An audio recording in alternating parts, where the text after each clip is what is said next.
Presiden Prabowo Subianto menyoroti berbagai insiden pembakaran di sejumlah daerah yang mewarnai nuansa demonstrasi aksi massa dalam beberapa hari terakhir.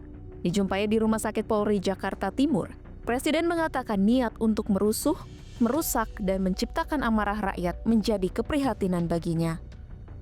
Presiden mengatakan bahwa tindakan-tindakan pembakaran terutama terhadap gedung-gedung DPR dan DPRD disinyalir berlatar belakang niat untuk merusuh.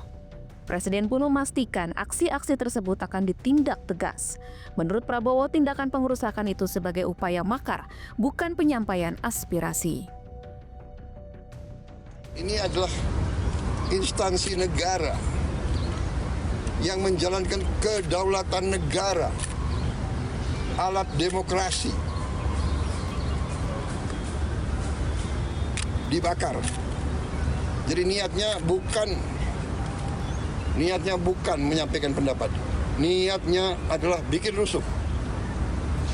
Niatnya adalah mengganggu kehidupan rakyat. Niatnya adalah menghancurkan upaya pembangunan nasional untuk menghilangkan kemiskinan.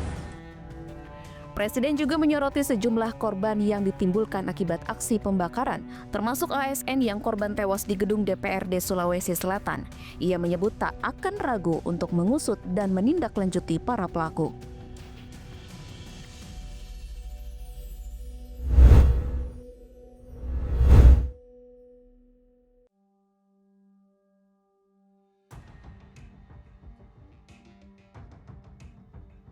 Puluhan mahasiswa Himpunan Mahasiswa Islam Mataram berdemonstrasi di depan kantor Gubernur NTB Mataram. Demonstrasi massa HMI dilakukan untuk menuntut keadilan pasca tragedi ojek online. Menerima ratusan pendemonstran, Gubernur Nusa Tenggara Barat lalu Muhammad Iqbal pun menandatangani perjanjian untuk meneruskan aspirasi massa ke tingkat pusat. Dalam aspirasinya, massa menyampaikan sejumlah tuntutan termasuk permintaan agar penyampaian pendapat di muka umum dapat dijamin dan dihormati. Mereka juga meminta agar rekan-rekan mahasiswa yang sempat diamankan bisa mendapatkan perhatian dan proses sesuai ketentuan yang berlaku. Untuk menjaga suasana tetap tertib, Gubernur Iqbal didampingi unsur TNI Polri dan tokoh agama mengajak seluruh peserta aksi untuk menyampaikan aspirasi dengan cara yang kondusif.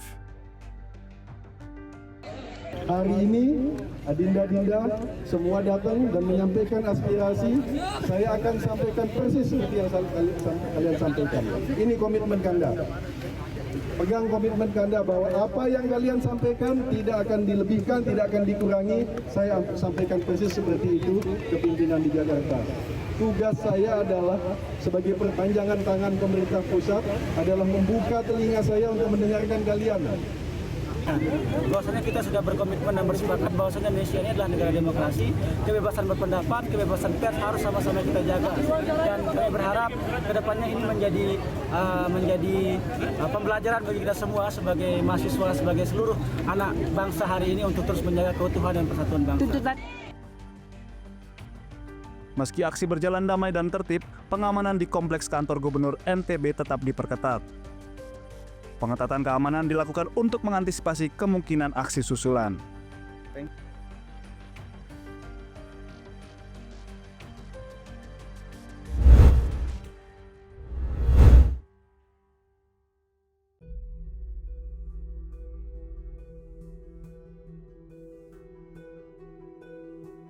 Fase 2A MRT Jakarta telah memasuki tahap konstruksi.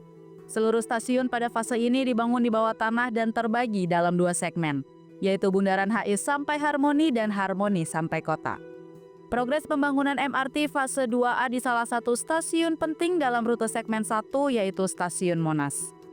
Terpantau pekerjaan sipil Stasiun Monas terus dipercepat seiring penyelesaian dinding diafragma dan area saf untuk tunnel boring machine yang menghubungkan arah Bundaran HI.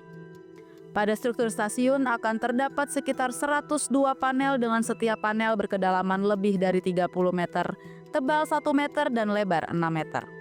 Fondasi ini penting untuk ruang peron dan konkurs bawah tanah. Pembangunan fase 2A segmen 1 Bundaran HI sampai Harmoni ditargetkan selesai pada akhir tahun 2027 mendatang. Secara overall ya fase 2A itu kan tadi udah mau mencapai 50% ya, kurang lebih seperti itu. Kalau target untuk stage 1 ini masih di Desember di 2027 akhir lah kurang lebih untuk yang dari Bundaran HI sampai dengan ke Monas.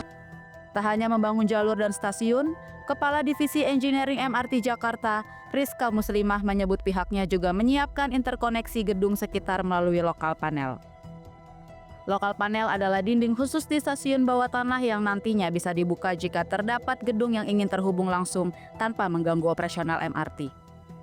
Jadi misalnya dia tidak disediakan knockout panel, mungkin area di dalam stasiun yang harus ditutup jadi sangat besar gitu karena pembobokannya akan lebih masif gitu ya pekerjaannya. Sementara kalau kita sudah provide knockout panel, dia mungkin akan minim works aja gitu. Jadi area yang ditutup pun akan lebih sedikit sehingga operasi stasiun dan kenyamanan penumpang dan keamanan penumpangnya juga bisa jadi lebih